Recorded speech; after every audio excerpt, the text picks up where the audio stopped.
हमारी 2000 बहनों के लिए एक संदेश। तू अपनी खूबियाँ ढूंढ, खामियां निकालने के लिए लोग हैं ना। रखना है कदम तो आगे रख, पीछे खींचने के लिए लोग हैं ना। ध्यान और मेडिटेशन क्या है? कि आत्मा का परमात्मा के साथ मिलन।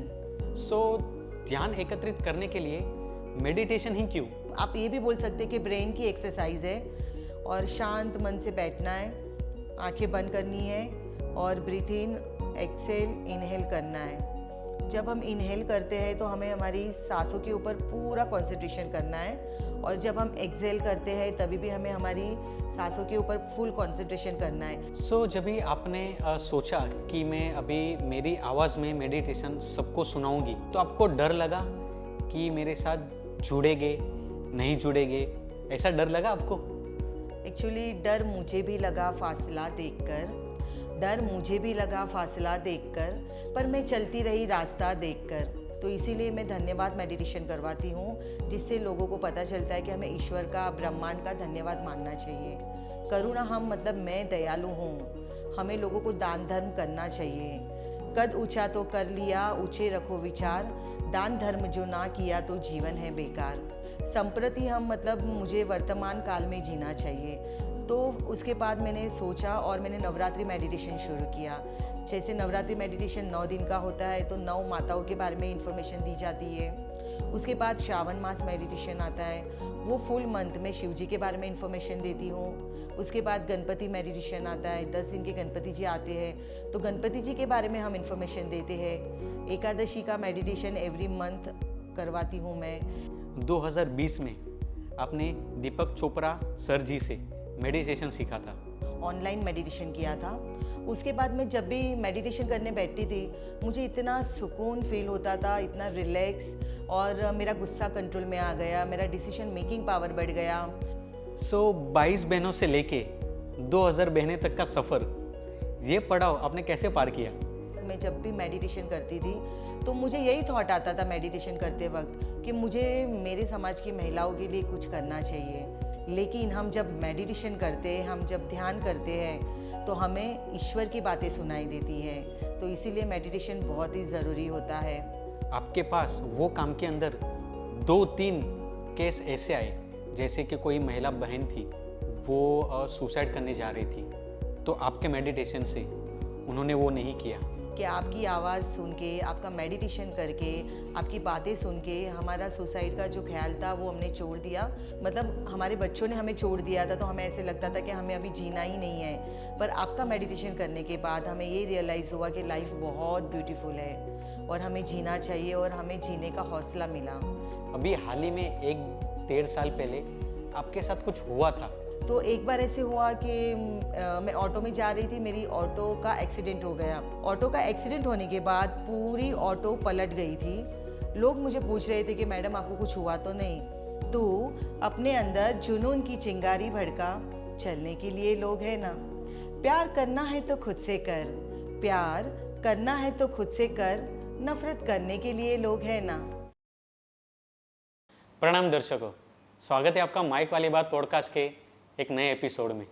आज हमारे कई सारे एपिसोड हो चुके हैं, बट हमारे पॉडकास्ट पे कभी ध्यान की बातें नहीं हुई, कभी मेडिटेशन की बातें नहीं हुई है। तभी हमारी मुलाकात हुई एक खास व्यक्ति से। उनके साथ बातचीत करने के बाद मुझे पता चला कि ध्यान और मेडिटेशन के ऊपर भी हम बातें कर सकते हैं। हंसाबेन पढ़ा, स्वागत है आपका माइक वाली बात पॉडकास्ट में। कैसे हो मैम आप? एकदम फाइन, धन्यवाद, आपने मुझे इनवाइट किया। Thank you so much. Thank you ma'am आपका कि आपने हमारा इनविटेशन स्वीकारा। Thank you so much. मेरा फर्स्ट क्वेश्चन आपसे ये है, ध्यान और मेडिटेशन क्या है? मेडिटेशन का मतलब ही ध्यान होता है। मेडिटेशन मतलब हम दूसरे शब्दों में ये भी कह सकते हैं कि आत्मा का परमात्मा के साथ मिलन, ईश्वर के साथ हमारा कम्युनिकेशन शुरू होता है जब हम मेडिटेशन करते हैं। तो मेडिटेशन करना बहुत ही ज़रूरी है। मेडिटेशन करने से हमारा गुस्सा कंट्रोल होता है, डायबिटीज़, ब्लड प्रेशर जैसी बीमारियों से हमें छुटकारा मिलता है, हमारा फोकस क्लियर होता है, डिसीजन मेकिंग पावर हमारा स्ट्रॉन्ग होता है, और बहुत सारे बेनिफिट्स है, तो मेडिटेशन डेफिनेटली करना चाहिए। सो लोगों का कहना ये है कि मेडिटेशन खुली जगह पे करना चाहिए या फिर बंद कमरे में करना चाहिए। खुली जगह पे भी कर सकते हैं और बंद जगह पे भी कर सकते हैं। खुली जगह मतलब लाइक गार्डन में कर सकते हैं, मतलब वो बेनिफिट है, या फिर हम घर पे कर सकते हैं वो बेनिफिट है। हम कहीं पर भी कर सकते हैं, पर मेडिटेशन का मतलब होता है ध्यान, तो ज़्यादातर हमें मेडिटेशन वही करना चाहिए जहाँ आसपास में शांति हो, सो दैट हम कंसंट्रेशन कर सकें। सो ध्यान एकत्रित करने के लिए मेडिटेशन ही क्यों? मैं आपको एक छोटा सा एग्जांपल दूंगी। बंदर आपको पता है यहाँ वहाँ भटकते रहता है, तो वैसे ही हमारे विचार हैं। हम सो जाते हैं, हमारे हाथ पैर सब रिलैक्स हो जाते हैं, पर हमारा ब्रेन कंटिन्यू चालू रहता है। हम रात को सोते हैं फिर भी हमें सपने आते हैं, हमें असंख्य विचार आते हैं, तो हमारा ब्रेन कभी भी सोता नहीं है, उसको आराम बिल्कुल नहीं मिलता। तो मेडिटेशन एक आप ये भी बोल सकते हैं कि ब्रेन की एक्सरसाइज है जो हमारे ब्रेन को शांत करता है। सो मैम, मैंने आपके बारे में रिसर्च की। 2020 में आपने दीपक चोपड़ा सर जी से मेडिटेशन सीखा था, तो आपको कभी ये मन में ख्याल आया कि मैं भी मेरी बहनों के लिए कुछ कर सकती हूँ? एक्चुअली मैंने दीपक चोपड़ा साहब का जब मेडिटेशन किया, 21 डेज़ का ऑनलाइन मेडिटेशन किया था, उसके बाद मैं जब भी मेडिटेशन करने बैठती थी, मुझे इतना सुकून फील होता था, इतना रिलैक्स, और मेरा गुस्सा कंट्रोल में आ गया, मेरा डिसीजन मेकिंग पावर बढ़ गया, और मुझे ऐसे लगने लगा कि मेरी मतलब ईश्वर से कम्युनिकेशन स्टार्ट हो रहा है। और तब मुझे कंटिन्यू यही संकेत मिलते थे, संकेत इन द मतलब संकेत मतलब मैं ये बोलूँगी कि मुझे कंटिन्यू मेरे माइंड में मेडिटेशन करते वक्त एक ही बात आती थी कि आज ये सुकून मुझे मिल रहा है, मुझे मेरे समाज की बहनों के लिए भी ये सब करना चाहिए और उनको भी इस सुकून का एक्सपीरियंस करवाना चाहिए। तो 2 मंथ तक मैं जब भी मेडिटेशन में बैठती थी तो मुझे यही बात दिमाग में आती थी कि नहीं, मुझे मेरे समाज की बहनों के लिए करना चाहिए। फिर मैंने सोचा कि नहीं, कुछ ना कुछ करते हैं। सो 22 बहनों से लेके 2000 बहनें तक का सफ़र, ये पड़ाव आपने कैसे पार किया? एक्चुअली जैसे मैंने अभी कहा कि मुझे 2 मंथ तक मैं जब भी मेडिटेशन करती थी, तो मुझे यही थॉट आता था मेडिटेशन करते वक्त कि मुझे मेरे समाज की महिलाओं के लिए कुछ करना चाहिए। जो मतलब जो सुकून मुझे फ़ील हुआ है वो उनको भी फ़ील करवाना चाहिए। फिर मैंने सोचा ये ईश्वर का ही कोई संकेत है, तो चलो शुरुआत करते हैं। मैंने वो सेम मेडिटेशन जो इंग्लिश में किया था, उसको मैंने गुजराती में ट्रांसलेट किया, पर मुझे मज़ा नहीं आया। उसके बाद मैंने वो सारे मंत्रों के ऊपर यूट्यूब में सर्च किया, बहुत सारा रिसर्च किया, उसकी थियोरी बनाई और सिंपल सरल भाषा में मेडिटेशन बनाया, और फिर अपनी आवाज़ में रिकॉर्ड करके मैंने 22 लोगों को ग्रुप में ऐड किया। उन 22 लोगों ने 21 डेज़ तक वो मेडिटेशन किया, और जैसे जैसे 3 दिन गए, 4 दिन गए, उनको इतना सुकून फील हुआ, उनका डिसीजन मेकिंग पावर बढ़ने लगा, कंसंट्रेशन स्ट्रांग होने लगा, उनको बहुत रिलैक्सेशन फील होने लगा। तो माउथ टू माउथ पब्लिसिटी से वो लोगों को बताने लगे, और उसी प्रकार से फिर मैं ग्रुप बनाते गई, और 22 से 2200 तक लोग पहुंच गए। वाह! सो 2020 में आपने मेडिटेशन सीखा, उसके पहले आपके साथ ऐसा क्या हुआ था जो आपको मेडिटेशन सीखना पड़ा? एक्चुअली मेरी एक फ्रेंड थी, वो स्पिरिचुअल में ज़्यादा मतलब इंटरेस्टेड थी, तो वो मुझे बार बार बोल रही थी कि मेडिटेशन सीखना चाहिए, मेडिटेशन सीखना चाहिए। पर मुझे थोड़ा सा डर लग रहा था, पता नहीं, क्योंकि जब मैं भी आज लोगों को बताती हूँ तो लोग भी डरते हैं। फिर मैं उनको एक्सप्लेन करती हूँ कि मेडिटेशन कितना मतलब बेनिफिट करता है हमारी लाइफ में। तो उस वक्त मुझे भी डर लगा था, लेकिन उसने बोला कि नहीं, तुम्हें बहुत सुकून फील होगा, बहुत रिलैक्सेशन फील होगा, एक अलग ही मतलब जर्नी है मेडिटेशन की। तो मैंने सोचा चलो ट्राई करते हैं, तो फिर मैंने भी ट्राई किया और रियली मेरी लाइफ चेंज हो गई। सो 22 बहनों से लेके 2000 बहनें, उनके अंदर केसेस आपके पास कैसे कैसे आए? काफ़ी महिलाओं को बहुत सारी प्रॉब्लम्स थी, घर से related problem, job related problem, तो उनको बहुत गुस्सा आ जाता था, वो बहुत मतलब परेशान हो जाती थी। तो मेडिटेशन करने की वजह से उनकी लाइफ काफ़ी कूल एंड काम हो गई, और उनके जीवन में काफ़ी चेंजेस आने लगे। और बहुत सारी लेडीज़ ऐसी थी जो सुसाइड करने वाली थी, पर मेरे मेडिटेशन करने के बाद उनको रियलाइज़ हुआ कि नहीं, लाइफ बहुत ब्यूटीफुल है, क्योंकि मैं लाइफ के बारे में भी उनको मोटिवेट करती हूँ। हमारी लाइफ बहुत ब्यूटीफुल है, हमें बहुत अच्छे से जीना चाहिए और अपने लिए कुछ समय निकालना चाहिए, ये भी मैं सिखाती हूँ उनको। तो इसी तरह से काफ़ी महिलाओं में काफ़ी चेंजेस आए और माउथ टू माउथ पब्लिसिटी से लोग जुड़ते गए। बहुत सारी बहनों को बहुत सारी प्रॉब्लम्स थी, तो जब वो मेडिटेशन करने लगी तो जैसे मैंने बोला है, आत्मा का परमात्मा से मिलन, इसी को मेडिटेशन कहते हैं। तो उनको भी वो फील हुआ कि नहीं, हमारी परमात्मा के साथ बातचीत शुरू हो गई है। और मैं ये भी कहना चाहूँगी कि जब हम प्रार्थना करते हैं तो हम बोलते हैं और ईश्वर सुनते हैं, लेकिन हम जब मेडिटेशन करते हैं, हम जब ध्यान करते हैं तो हमें ईश्वर की बातें सुनाई देती है। तो इसीलिए मेडिटेशन बहुत ही ज़रूरी होता है। मेडिटेशन करने से लोगों का कॉन्फिडेंस स्ट्रांग हुआ। काफ़ी लोग मतलब उनका आत्मविश्वास इतना स्ट्रांग हुआ कि वो अकेले रहना सीख गए। कोई भी प्रॉब्लम्स आती है तो मेडिटेशन आपको कूल एंड काम रखता है। सो मैंने आपके फ्रेंड्स और कलीग से आपके बारे में जाना, आपके काम के बारे में जाना। तो मैंने उनको पूछा कि मैम एग्जैक्टली क्या करते हैं, तो उन्होंने बताया कि मैम 100 इन 100 काम करते हैं, बट आपके पास वो काम के अंदर 2-3 केस ऐसे आए, जैसे कि कोई महिला बहन थी, वो सुसाइड करने जा रही थी, तो आपके मेडिटेशन से उन्होंने वो नहीं किया। तो ऐसा कोई किस्सा है जो आप शेयर करना चाहोगे? Definitely. Actually mouth to mouth publicity से लोग व्हाट्सएप ग्रुप में जुड़ते गए। मैं किसी को जानती नहीं थी, पर लोग मेरी आवाज़ से मुझे पहचानने लगे। मेरी आवाज़ में पता नहीं क्या मैजिक उनको फील होने लगा कि लोग मतलब एक दो केस ऐसे थे जो सुसाइड करने वाले थे, पर उन्होंने सुसाइड करने का ख्याल ही छोड़ दिया और मुझे कॉल करके उन्होंने अपनी बात बताई कि आपकी आवाज़ सुन के, आपका मेडिटेशन करके, आपकी बातें सुन के हमारा सुसाइड का जो ख्याल था वो हमने छोड़ दिया और अब हम बहुत अच्छी लाइफ जी रहे हैं। एक दो लेडीज़ ऐसी थी जिनको उनके बच्चों ने छोड़ दिया था, तो वो लेडीज़ मुझे मिली, तो रास्ते में मिली, मैं तो उनको नहीं पहचानती थी, पर वो सब मुझे पहचानती थी।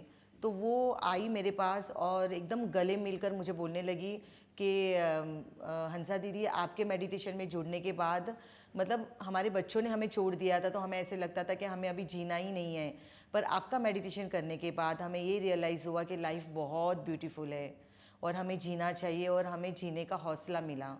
तो ऐसे बहुत सारे केसेस हुए थे। एक केस तो मैं आपको बताना चाहूँगी कि वो लेडी को ब्रेस्ट कैंसर हुआ था, 4th स्टेज पे थी और डॉक्टर ने ऑलमोस्ट बता दिया था कि वो शायद 1.5-2 महीना ही जी सकती हैं। उसकी एज भी काफ़ी कम थी। उसको पता चला मेरे मेडिटेशन के बारे में, तो वो भी मेडिटेशन ज्वाइन किया था उसने भी, और उसने भी अपने अंतिम समय तक मेडिटेशन किया था और उसको काफ़ी अच्छा फील हुआ था। सो जब भी आपने सोचा कि मैं अभी मेरी आवाज़ में मेडिटेशन सबको सुनाऊंगी, तो आपको डर लगा कि मेरे साथ जुड़ेंगे, नहीं जुड़ेंगे, मैं पास हो जाऊंगी या फिर फेल हो जाऊंगी, ऐसा डर लगा आपको? एक्चुअली डर मुझे भी लगा फासला देखकर, डर मुझे भी लगा फासला देखकर, पर मैं चलती रही रास्ता देखकर।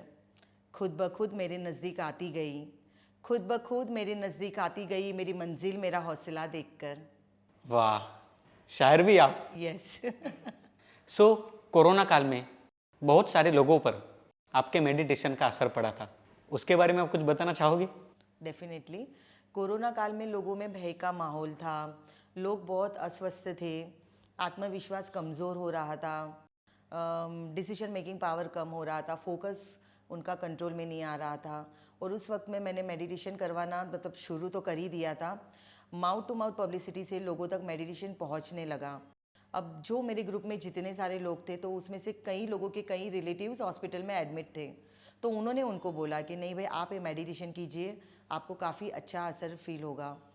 तो हॉस्पिटल में जो लोग थे उनका नंबर मेरे ग्रुप में जुड़ा गया और उनको मेरा मेडिटेशन पहुंचाया गया और उन्होंने मेडिटेशन किया। हॉस्पिटल में बैठ के काफ़ी कोरोना पेशेंट मेरा मेडिटेशन करते थे और उनको रियली काफ़ी मतलब मैं बोल सकती हूँ कि अमेजिंग रिजल्ट मिला और उनके अंदर जो भय का माहौल था वो कंट्रोल करने में उनको मेरा मेडिटेशन बहुत हेल्पफुल मतलब हुआ।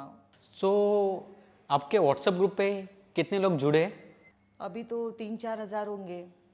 सो 3-4 हज़ार ऑडियंस से आप कनेक्ट कैसे करते हो? मेरे व्हाट्सएप ग्रुप पे बहुत सारे लोग जुड़े हैं, जिसमें भाई लोग भी है, बहनें भी है, बच्चे भी हैं। अब मैं 21 डेज़ का अलग अलग मेडिटेशन करवाती हूँ, जैसे कि धन्यवाद मेडिटेशन। तो उसमें धन्यवाद मंत्र के ऊपर मेडिटेशन होता है। ईश्वर ने आज तक हमें जो कुछ भी दिया है, हमें उसके लिए ईश्वर का, ब्रह्मांड का धन्यवाद मानना चाहिए, पर हम नहीं मानते हैं। आज हम इतनी अच्छी जगह पे बैठे हैं, इतना अच्छा खाना खा रहे हैं, हम यहाँ पे शूट कर रहे हैं, इतनी अच्छी अपॉर्चुनिटी हमारे पास है, पर हम ईश्वर का धन्यवाद नहीं मानते हैं। तो इसीलिए मैं धन्यवाद मेडिटेशन करवाती हूँ, जिससे लोगों को पता चलता है कि हमें ईश्वर का, ब्रह्मांड का धन्यवाद मानना चाहिए। उसके बाद बहुत सारे अलग अलग मंत्र हैं, जैसे कि करुणा हम मतलब मैं दयालु हूँ। हमें लोगों को दान धर्म करना चाहिए, क्योंकि कद ऊंचा तो कर लिया, ऊंचे रखो विचार। कद ऊंचा तो कर लिया, ऊंचे रखो विचार। दान धर्म जो ना किया तो जीवन है बेकार। तो इसीलिए करुणा हमारे अंदर करुणा है, मैं दयालु हूँ। तो ये सारी चीज़ें हमें ध्यान रखनी चाहिए। हमारा मनुष्य जन्म है, तो कुछ अच्छी चीज़ें करके हमें उसको सार्थक बनाना चाहिए। हम भी दूसरों की तरह उठेंगे, खाएंगे, पिएंगे, सोएंगे। जानवर भी यही करते हैं ना, खाना खाते, उठते, सोते, वापस जागते हैं। अगर हम भी वही करेंगे तो उनमें और हम में फ़र्क ही नहीं रहेगा। तो हम मनुष्य है, अगर हमें ये मतलब हमारा मनुष्य जन्म सार्थक करना है, तो हमें दान धर्म ज़रूर करना चाहिए। तो करुणा हम ये मंत्र यही सिखाता है। फिर एक और मंत्र है, जैसे संप्रति हम मतलब मुझे वर्तमान काल में जीना चाहिए, मुझे आज की हर पल का आनंद उठाना चाहिए। ये मंत्र काफ़ी लोगों पे काफ़ी असर करता है, क्योंकि इस मंत्र में जो मेन चीज़ है वो ये है कि हम हमेशा भूतकाल के बारे में सोचकर चिंतित रहते हैं। हम हमेशा भविष्य में क्या होगा उसके बारे में सोचकर चिंतित रहते हैं, पर हम वर्तमान काल की जो खुशी, जो पल आज हम यहाँ एंजॉय कर रहे हैं, इंटरव्यू दे रहे हैं, उसके बारे में सोच के खुश नहीं रहते। आज हम अच्छा खा रहे हैं, अच्छी लाइफ जी रहे हैं, अच्छा घर है, तो वो हम नहीं सोचते। हम हमेशा यही सोचते, भूतकाल में ये हुआ, भविष्यकाल में क्या होगा। तो संप्रति इस मंत्र के द्वारा मैं लोगों को यही सिखाती हूँ कि हमें वर्तमान काल में जीना चाहिए, वर्तमान काल के हर पल का आनंद उठाना चाहिए।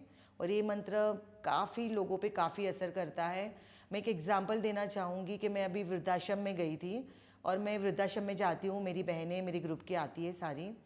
तो हम वहाँ पे जब जाते हैं, उन वृद्ध लोगों के साथ हम टाइम स्पेंड करते हैं, और जब मैं स्पीच देती हूँ, और ये जो संप्रति ये मंत्र मैंने रिसेंटली सिखाया उनको।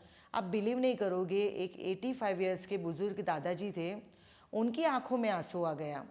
उन्होंने बोला, मेरी 85 इयर्स की लाइफ में मैंने कभी भी ये सुना नहीं।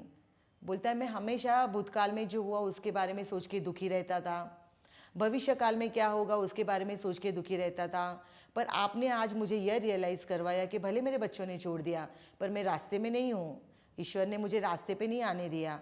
आज एक वृद्धाश्रम में मैं रह रहा हूँ, खाना खा रहा हूँ, अपना जीवन व्यतीत कर रहा हूँ, तो अब मैं इस पल का आनंद उठाऊँगा।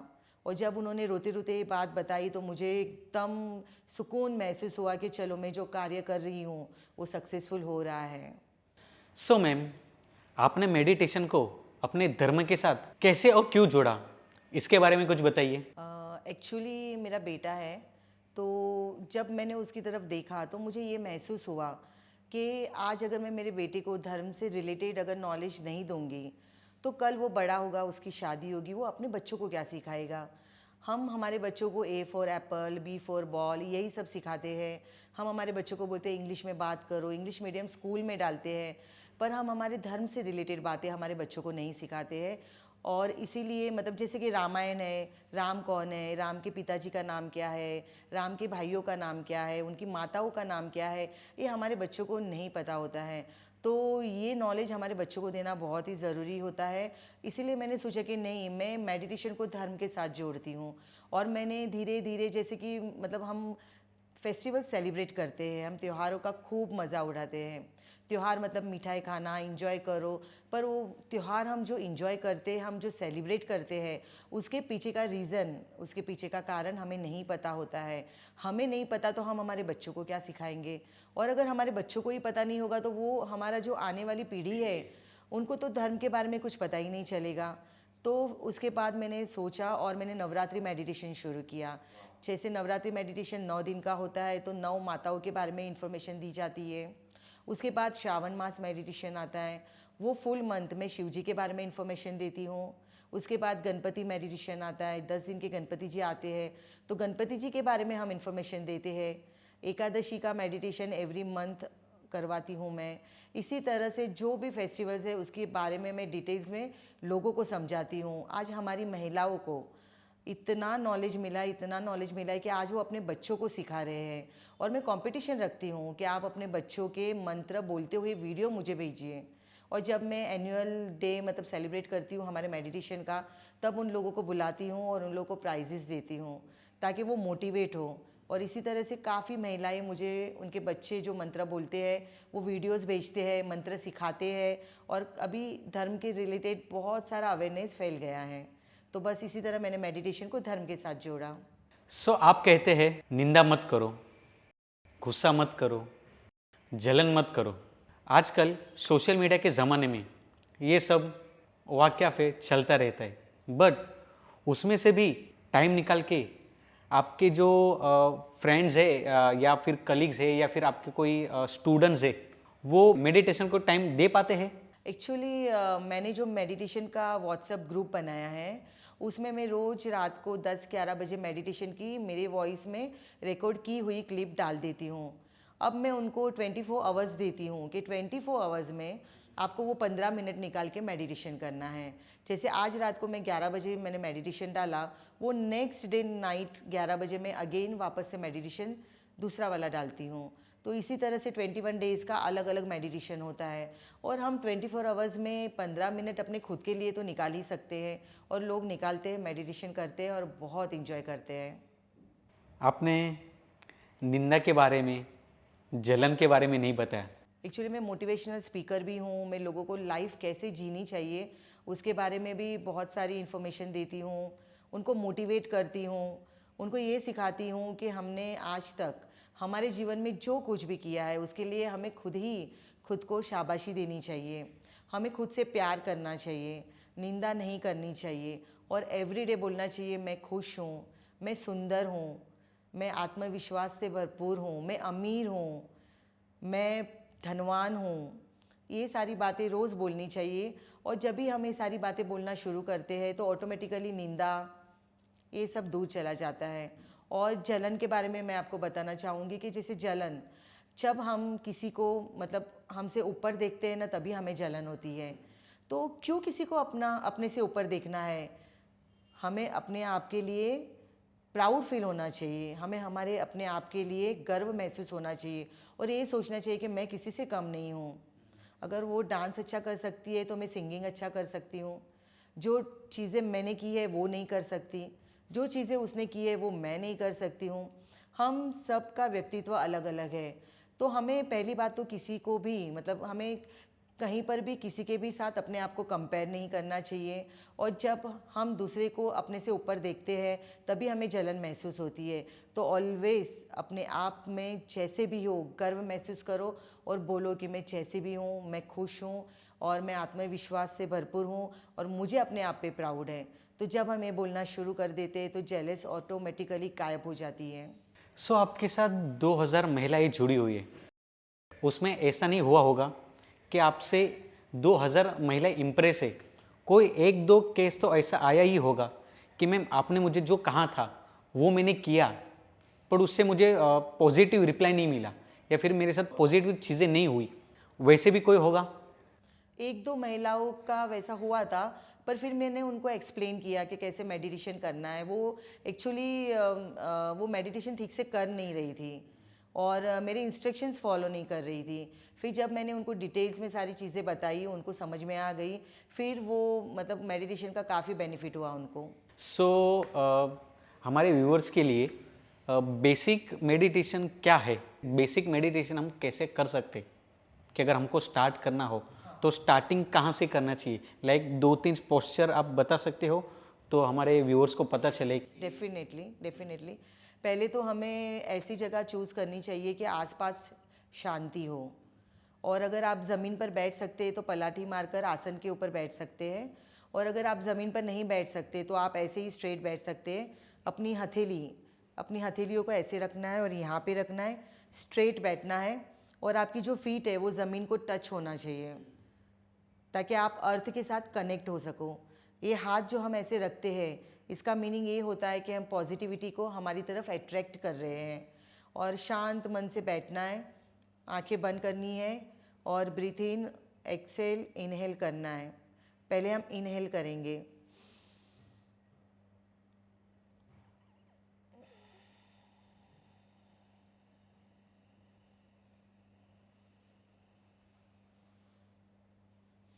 जब हम इनहेल करते हैं तो हमें हमारी सांसों के ऊपर पूरा कंसंट्रेशन करना है, और जब हम एक्सेल करते हैं तभी भी हमें हमारी सांसों के ऊपर फुल कंसंट्रेशन करना है। जब आप अपनी सांसों के ऊपर फुल कंसंट्रेशन करते हो ना, तो ब्रेन शांत हो जाता है। करके देखिए आप। स्ट्रेट बैठिए, पैर सीधे रखिए। हाँ, हाथ ऐसे रखना है, स्ट्रेट स्ट्रेट। थोड़ा आगे आइए। हाँ, ब्रीथ इन, ब्रीथ आउट।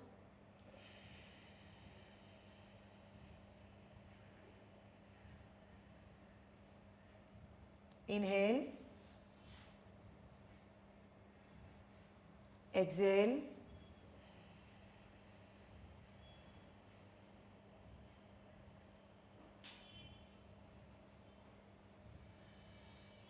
बस इसी तरह से आपको मतलब 2 मिनट से शुरुआत करनी चाहिए। 2 मिनट से शुरुआत करेंगे तो ऑटोमेटिकली धीरे धीरे फिर मेरा जो ऑडियो है वो आपको सुनना है। और ऑडियो में मैं ब्रीथिंग एक्सरसाइज करवाती हूँ। जैसे कि जब हम इनहेल कर रहे हैं तो हम पॉजिटिविटी को अपने अंदर ले रहे हैं। जब हम एक्सेल कर रहे हैं तो हमारे अंदर का एंगर, गुस्सा, एंजाइटी को हम बाहर फेंक रहे हैं। ऐसी बहुत सारी चीज़ें मैं बोलती हूँ मेरे ऑडियो में जब ब्रीथिंग एक्सरसाइज में करवाती हूँ। तो वो एक्सरसाइज से ही आधा काम तो मतलब हो जाता है मेडिटेशन का। यस, काफ़ी बेनिफिट मिलता है उससे। ओके, सो हमारे व्यूअर्स में से किसी को भी अगर मैम का कांटेक्ट करना हो मेडिटेशन के लिए, ध्यान के लिए, सो हम नीचे डिस्क्रिप्शन के अंदर मैम का कांटेक्ट नंबर, इंस्टाग्राम आईडी हम मेंशन कर देंगे। अगर आपको इनसे जुड़ना हो तो आप वहाँ पे उनको कांटेक्ट कर सकते हैं। मैम, आप फीस नहीं लेते हो बट गुरु दक्षिणा लेते हो, ये कॉन्सेप्ट के बारे में कुछ बताइए। एक्चुअली कहा जाता है कि जब भी हम किसी को आध्यात्मिक ज्ञान देते हैं तो गुरु दक्षिणा लेना बहुत ही ज़रूरी होता है, वरना सामने वाले का वो आध्यात्मिक ज्ञान फलता नहीं है। ऐसे मैंने सुना है बहुत बुज़ुर्गों से। अब मैंने सोचा कि पैसे तो जितने आएंगे हमें कम ही पड़ने वाले हैं, तो पैसे तो ठीक है, वो तो आते जाते रहेंगे, लेकिन अगर मेरे नाम से अगर कोई दान धर्म करेगा तो उसका पुण्य जो होता है वो तो बहुत ही मतलब सुपर्ब, लाजवाब रहेगा। तो मैंने सोचा कि पैसे नहीं लेते हैं, हम दान धर्म करवाते हैं। तो मैंने मेरे ग्रुप में मैसेज डालना शुरू किया। जैसे ही 21 डेज़ का मेडिटेशन ख़त्म होता था, मैं उनको बोलती थी कि अभी गुरु दक्षिणा देने का समय आ गया है।